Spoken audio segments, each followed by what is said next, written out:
Sup? Yeah, that's my intro. Hey guys, how's it going? Today we're gonna go over the best mounted generals in the game, mounted troop generals in the game. Mounted troops are one of the most important troops in the game, primarily because they hit bosses. Man, bosses drop a whole lot. You get a whole lot of resources. You get medals. You get a lot of things that you need directly from the bosses. Also, when you're doing your attacks, mounted troops are the attack troops for this game.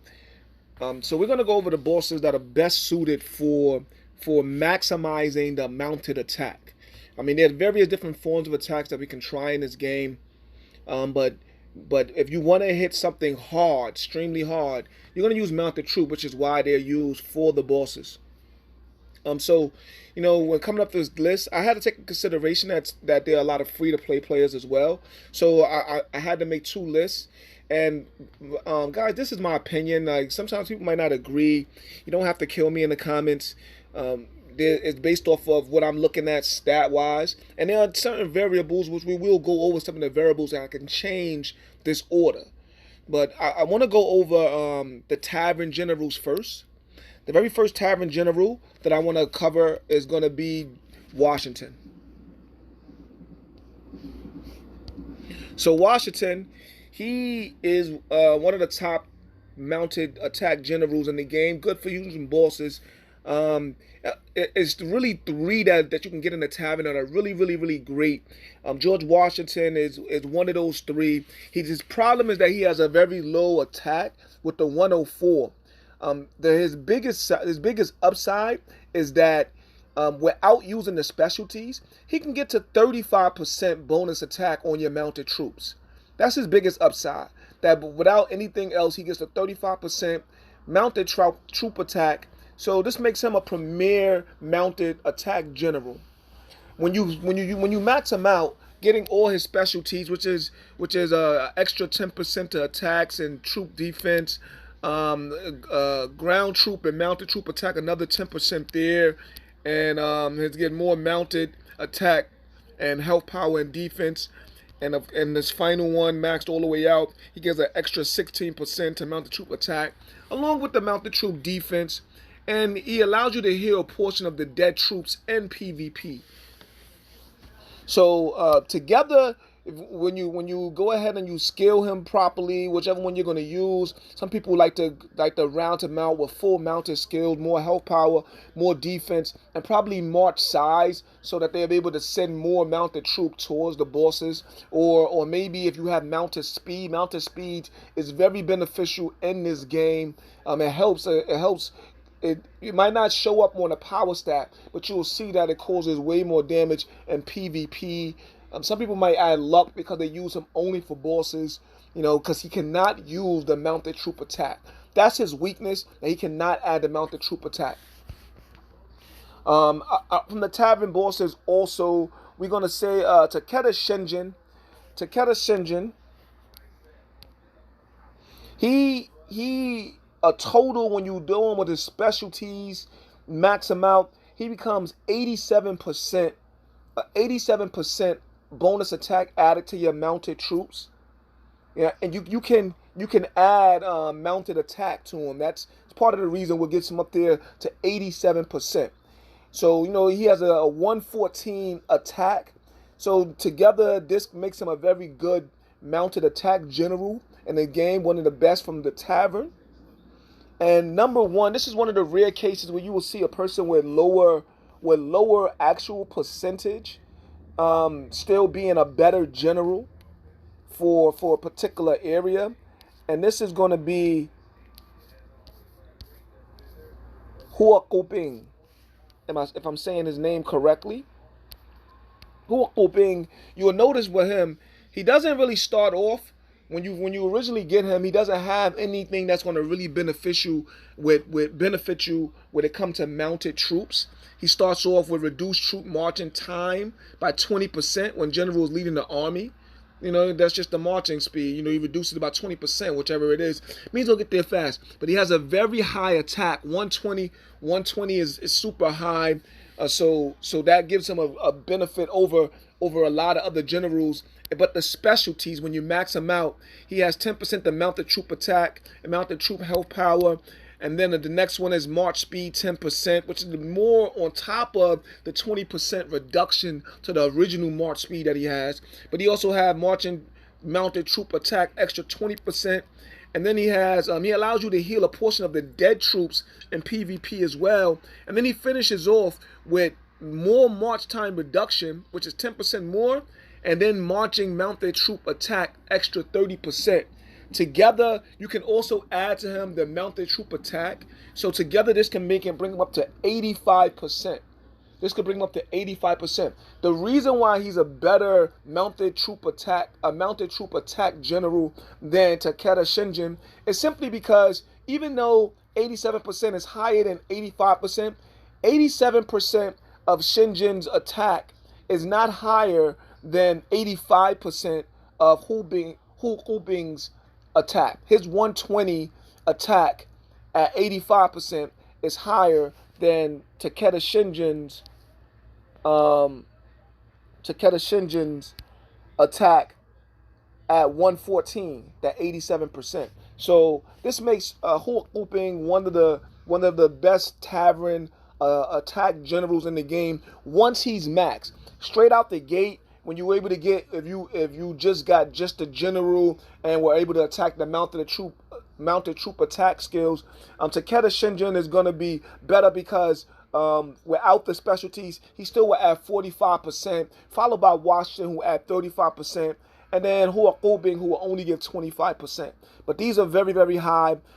Just as an honorable mention, not a Tavern general, but a general that's fairly easy to get because you can get him off the wheel. You also can get him from being the first to conquer the throne, which is Prince Rhaegar. Prince Rhaegar, when you get him and you max him out, he can get up to 76% attack, mounted troop attack bonus. So this makes him a very, very good attack general. That on top of having a 116 base attack to begin with makes him very good for attacking bosses when you start maxing them out and getting them high. That 10%, that 15% general attack added to the 25% that you can add to him to start with. You add to him with the mounted troop attack skill, along with his mounted troop attack 10% and mounted troop defense 10%, and then he could add march size and then more mounted troop ground troop 10% attack added to him, and then all troop attack 6%, which is more attack to mounted troops on top of it, and before finally having all attacking troops getting an extra 10%.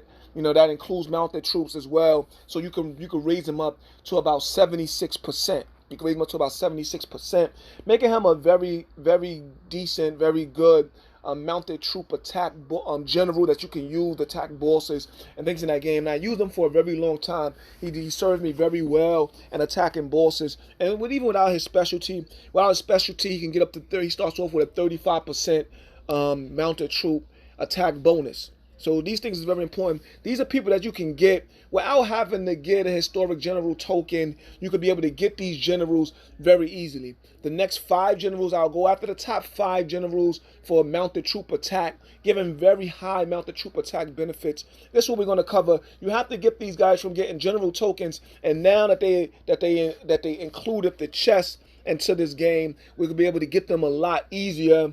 At number 5, we're going to go with Li Jing. So, Li Jing, a very, very, very good. He's higher than all of these. You heard the highest I mentioned was 87. Was 87 prior to this.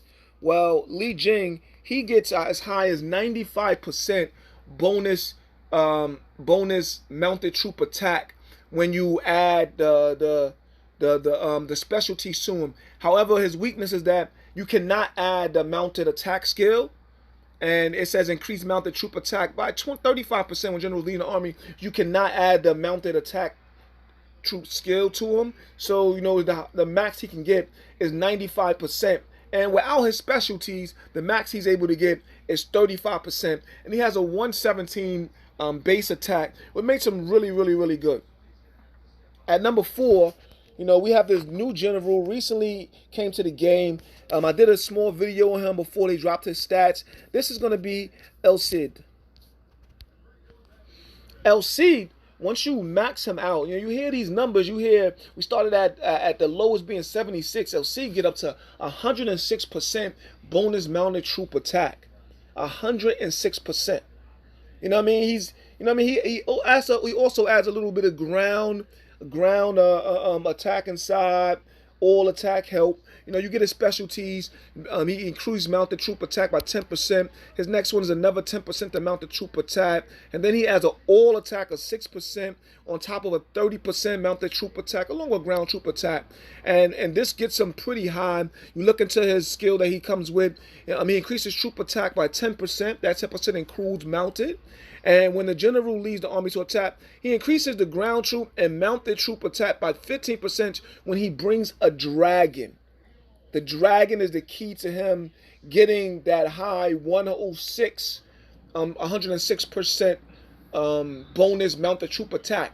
Now, that doesn't include what you add when you refine the dragon and you add more mounted attacks. So he can get higher than that. But just on the surface, he can get up to 106% without whatever you're going to refine, bringing a dragon. Or if you simply just add the mounted dragon, as dragons are different tiers, one of them being the mounted dragon, he adds more to your mounted troop attack. So he can actually get higher than this. But simply putting any dragon, this is one of the keys with him. You can use any dragon. It will increase his mounted troop attack by extra 15%. Without the specialties, he gets up to about 25%. Before adding the mounted troop attack, which he can be added, which still gives him a 50% bonus when you add the mounted troop attack. If you add the mounted troop attack and all those things, but you don't add the dragon, he's only going to be down to 35%. So you need to have a dragon with him for it to be really, really, really beneficial. And at number 3, I'm pretty sure there's going to be a lot of debate about this, but it's going to be Roland. It's going to be Roland. Now, don't get me wrong. Roland is one of the premier generals in the game. You're going to see for these top 3 generals that, depending on how you utilize them or how you scale them with the refining, the dragon, or adding the beast, it can change this order. But on the surface, when you're looking at just a regular general, Roland is actually the 3rd highest with 110% bonus mounted troop attack. He can go as high as number 2 in the strongest attack in the game. He can go as high as possibly number 2 as possibly the strongest attack in the game. He has a 118 base attack to start with. He got 30% mounted troop increase to even start anything else. On top of that, you can add the mounted troop attack, which is another 25%. So when you look at that by itself, he can get as high starting off as a base general 55%. I don't believe there's any other general that's able to do that. So, this was one of the things that makes him one of the top generals in the game. When we do an account, we see that's at 55%. You add another 10%, 65. Then you add another 10%, 75. You add another 10%, 85. And then you add another 25%. So he comes out to 110%. And this is without adding a beast to him or a dragon. So looking at him on the base, you gotta go with the fact that he can get as high as 110% starting with. And he, like I said, he can go up to being maybe, if you have just your abilities, you have just what you have, your equipment, and you cycle the equipment, and you have all 3 of these top 3 generals, and you can get them to be the highest you could possibly be, then Roland could possibly be your 2nd highest attacking general. They're giving you the 2nd highest, hardest hit. And that's determined by maxing out your capacity and filling up with all mounted troop and having whatever gear you have, you put it on Roland. he can possibly give you the second hardest hitting attack in the game. The second hardest hitting attack in the game. You'll see why I say second and not first. He cannot get that first, that number one. And you'll see that when I go on to these next two, and we're going to go to number two, which is a very, very surprising general. He's someone people does not consider. He's going to be Hannibal. Hannibal and our number one, I'm pretty sure everyone already know by now, is going to be Martinez. They both can get as high as 126% bonus mounted troop attack. Hannibal, however, is the same thing that you apply to Roland. If you apply those same mechanisms to Hannibal, meaning adding the beast, adding the dragon, he can literally outshine Martinez in the attack field, meaning that you max out all your capacity. You send the largest army that you can send of all mounted troop and get the highest attack, period. You put your dragon with the highest mounting gear that you have. You go ahead and max out all of your general gear. You max it all out and put all mounted attack on the two places, which is dealing with the weapon and dealing with the ring. Those are two places you can add attack to. You max those things out on your top gear, and you put him on this guy. He can have possibly the number one attack in this game. And the reason why we'll get more into the reason why I can actually go higher than Martinez in a moment. We want to go over his mastery skill. Is he increases ground troops and mounted troops attack by 15% and increases mounted troop attack by another 20% when he's leading the army, which is on attack. When you're going to attack with him, he increases by another 20%. Plus one with 35%, and we'll put him up so high that you can add the mounted troop attack skill to him. So this gives him another 25% on top of what you're already getting there. So, he can start off when you first get this guy and you send him out on attack. He could start off with 60%, with a 60% attack. Now, I will say, Roland, when you first get him and then you add the mounted troop attack skill to him, he starts off with 70%. He starts off with 70%, which is why Roland is the preferred general. Because in order to get the max benefit out of Hannibal, you have to get him to level 25. You have to invest all your ruins and your gems and max out his specialty all the way to his battle of the Kane. At max level in order to get this 126 mounted troop attack. So we're dealing with in-game generals when we're talking about how high their attacks can be. He also has a base attack of 115, which was pretty much my determining factor in making Martinez the number one attack general in the game, because starting off with Martinez, you need to have a dragon. If you don't have a dragon with him, he will not be as effective. And if you don't add the specialties, he only has a 40% bonus attack to mounted troops. So when you're starting off, you want to start with Hannibal or you want to start with Roland. But once you maxing out your generals, getting them to max ability all the way to level 35, and you got the dragon, you did everything possible to him before you refine the dragon and get those mounted skills added to whatever his attack is, he will have the hardest attack in the game. Later on, when you refine that dragon or you get beasts to the highest level and you add them to Hannibal, then possibly he can get an attack that's higher than Martinez. I don't know. I haven't gotten that far. I don't know anyone that has gotten that far. It's possible that he can get a higher attack, that Hannibal can get a higher attack than him. Starting off, though, without Martinez, starting off, before you go ahead and you start adding all these specialties, he gets decent numbers, but he doesn't get higher than Hannibal, which can go to 60, or higher than Roland, which can go to 70 without the specialties, and that's even with his dragon. But he does have a base attack of 120. He has that base attack of 120. Roland has 118, which is pretty high. And Hannibal, he had, I believe it was 114. Hannibal, 115 for Hannibal.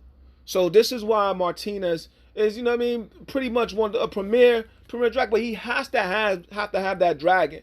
You know what I mean? He has to have that dragon in order to get anything near what his true potential is. Whereas Hannibal and Roland, not only do they not have to have the dragon, but you can add that bonus mounted troop skill attack. The thing is, not adding that mounted troop attack, not being able to, meaning that you have a little flexibility and putting more on Roland, on Martinez, such as adding mounted troop speed.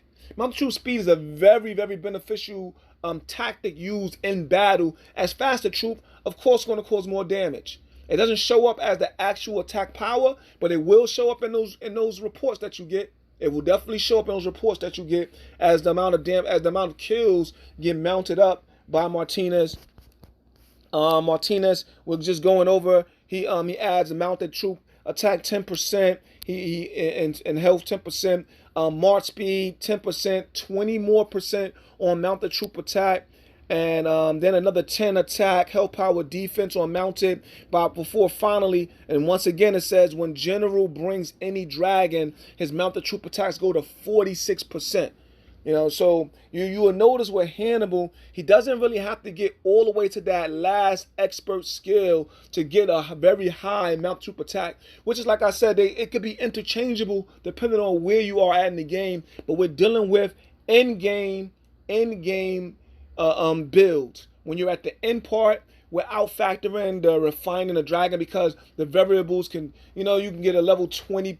It's very difficult to get to those levels, on refining your dragon, getting the top dragon. So we're dealing with just the base without adding all of those numbers and all those statistics, and it will take a whole lot. Martinez is one of the top generals in the game. He's going to hit the hardest at this current time. If you just get him to level 25 and start opening up his specialties, you'll see that he's one of the most hardest hitting generals in the game. So this is my video. Hopefully I get some feedback from you guys. I have a lot more videos coming. I have, the top archers, the top range generals inside the game. I'm also going to redo the top 10 Tavern generals, as some things have changed, some things I've discovered, reading the description, getting more information. So I'm going to redo that video as well before putting out another video on the top generals for PvP in the game. Being the top, see, a lot of people use Martinez, but there are other generals that along with their debuffs and of their other abilities, it makes them better generals for PvP.